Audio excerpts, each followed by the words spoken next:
నమస్తే, నేను మీ సతీష్.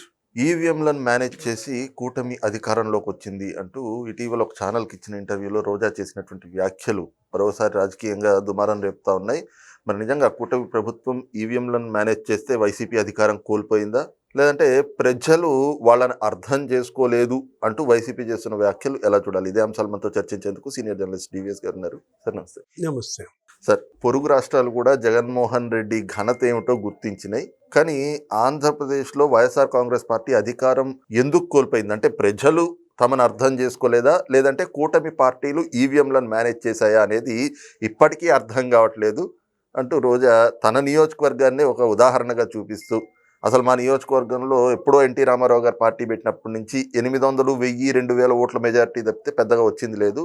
అలాంటిది ప్రజలతో కనెక్టివిటీ లేని గాలి భానుప్రకాష్ అనేటువంటి వ్యక్తికి 45,000 మెజారిటీ రావటం అంటే ఈవీఎంలను మేనేజ్ చేశారు అనేది ఇదే స్పష్టం చేస్తుంది అంటూ ఆవిడ చేసిన ఆరోపణ ఎలా చూడాలి సార్? ఇంకా ఇప్పటికీ ఈవీఎంల మీదే మాట్లాడడం. ఇప్పుడు చెట్టు మీద కూర్చుంది రోజా, చెట్టు మీద నుంచి కింద పడింది. నేను ఎట్లా కింద పడ్డానో నాకే అర్థం కాలేదు. అంటే నువ్వు కూర్చున్న చెట్టు కొమ్మని నువ్వే నరుక్కున్నావు. కింద పడి నేను ఎలా పడ్డానో నాకే అర్థం కావట్లేదంటే, అంటే కొమ్మ నువ్వే నరుక్కోవటం నీకు తెలీదా? ఇప్పుడు వైఎస్ఆర్ కాంగ్రెస్ పార్టీ నగరి రోజా ఎలా ఓడిపోయిందో రోజా ఎవరిని అడగాలి? కేజే శాంతిని అడుగు, కేజే కుమార్ని అడుగు, రెడ్డివారి చక్రపాణి రెడ్డిని అడుగు. నీ ఓటమికి వాళ్ళే ప్రధాన కారకులు కదా. లేదు, అక్కడ ఎవరో కౌన్సిలర్ ఉంది నగరి, బీసీ, భువనేశ్వర. ఎంత అమౌంట్? 40 లక్షలు. నీ పిఏ మళ్ళీ ఎంత తిరిగి ఇచ్చాడు? అంటే నీ బాధితులు నువ్వు అక్కడ గెలవటానికి వీల్లేదంటూ మరి 45,000 ఓట్లతో భానుప్రకాష్ని గెలిపించారు. నాకు అర్థం కాలేదు అంటే ఇంకా నీ కళ్ళు నేలకు దిగలేదు, అదే అర్థం కాలేదు. ఇంకా నువ్వు నేల మీదకి రాలేదు. నేల విడిచి సాము రోజా నగరిలో, జగన్మోహన్ రెడ్డి ఆంధ్రప్రదేశ్లో. అసలు ఏంటి ఇప్పుడు నేను ఇన్న ప్రారంభోత్సవాలు చేశాను, నేను ఇంతగా ప్రజల్లో ఉన్నాను, నేను అసలు ఇక్కడే ఉంటున్నాను, ఓడిపోయినాక 2 నెలలే చెన్నైలో ఉన్నాను, ఈలోపే నేను పారిపోయానని ప్రచారం చేశారు, ఏదేదో మాట్లాడు. నువ్వు ఎక్కడున్నావు అనేది కాదు, నీ వల్ల నగరికి కలిగిన నష్టం ఎంత, నీ అవినీతి కుంభకోణాలు, నీ అక్రమ వసూళ్ళు, దందాలు విసిగి వేశారే కదా నగరి ప్రజలు నిన్ను ఇంత మెజార్టీతో ఓడించింది. భానుప్రకాష్ ఎవరో తెలియదంట. అక్కడ ఏదో మీరు మాట్లాడిన దాంట్లో అసలు ప్రజలతో కనెక్టివిటీ లేని వ్యక్తి 45,000 మెజారిటీతో గెలవటం అంటే నమ్మశక్యంగా లేదంట. ప్రజలతో కనెక్టివిటీ లేని వ్యక్తి జనం ఎవరో అసలు అతను ఎవరో తెలియదా? ఇప్పుడు అతను చూస్తే ఎవరు గుర్తొస్తారు? అతని ఆకారం, అతని పర్సనాలిటీ. భానుప్రకాష్ను చూడగానే వాళ్ళ నాన్న గుర్తొస్తాడు, గుర్తురాడా? ముద్దుకృష్ణనాయుడికి అతను డూపు.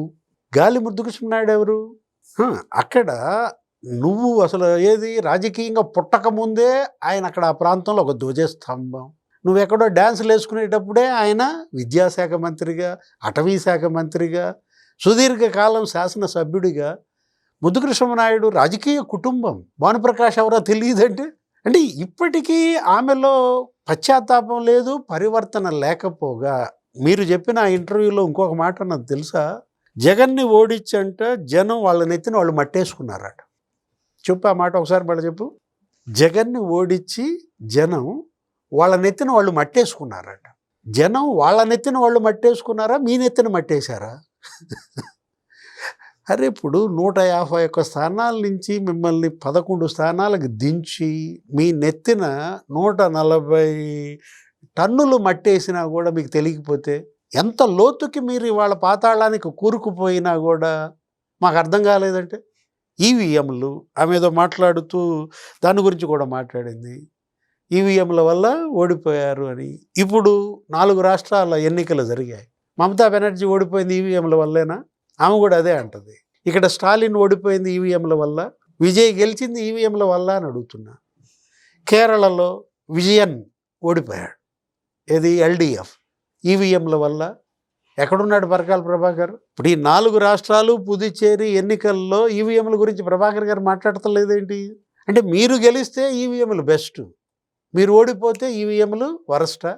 ఆ రోజు ఇదే ఈవీఎంలు కదా జగన్మోహన్ రెడ్డిని 151 స్థానాల్లో గెలిపించింది. ఈ రోజాని నగర్లో గెలిపించిన ఈవీఎంలే ఇప్పుడు ఈ రోజాని నగర్లో ఓడించాయి.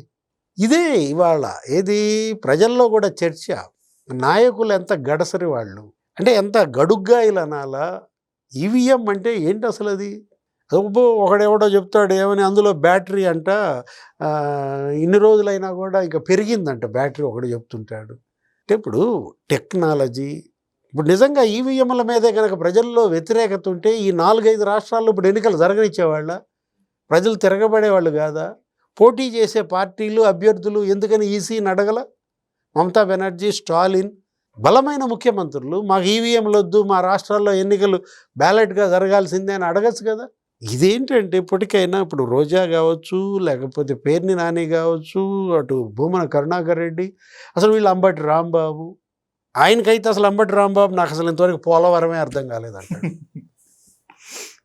నేనెందుకు ఓడిపోయానో రోజాకి అర్థం కాలేదంటే, అంటే ఇప్పుడు మీరు అర్థం చేసుకోలేకపోవడం మీ వైఫల్యమా, మీకు అర్థం కాకపోవడం జనం యొక్క తెలివిడితనమా?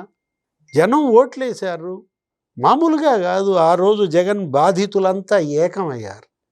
జగన్ని మళ్ళా ఇంకా భవిష్యత్తులో ముఖ్యమంత్రిని చేయకూడదురా, మళ్ళా జగన్ గెలిస్తే మా భూములు మాకు ఉండవు. ఎందుకంటే పట్టాదారు పాస్ పుస్తకాల మీద జగన్ బొమ్మే ఇవాళ మిమ్మల్ని ఓడించింది. రైతులంతా మిమ్మల్ని మీద తిరగబడ్డారు. మీరు చేసిన భూ కబ్జాలు మిమ్మల్ని ఓడించాయి.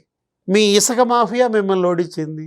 జగన్మోహన్ రెడ్డి ఎందుకు ఓడిపోయాడో, రోజా ఎందుకు ఓడిపోయారో ఎవరిని అడగాలంటే నేను మిథున్ రెడ్డిని అడగాలి, లేకపోతే విజయసాయి రెడ్డిని అడిగినా చెప్తాడు, లేదు సుబ్బారెడ్డి, భూమన కరుణాకర్ రెడ్డిని అడగాడు.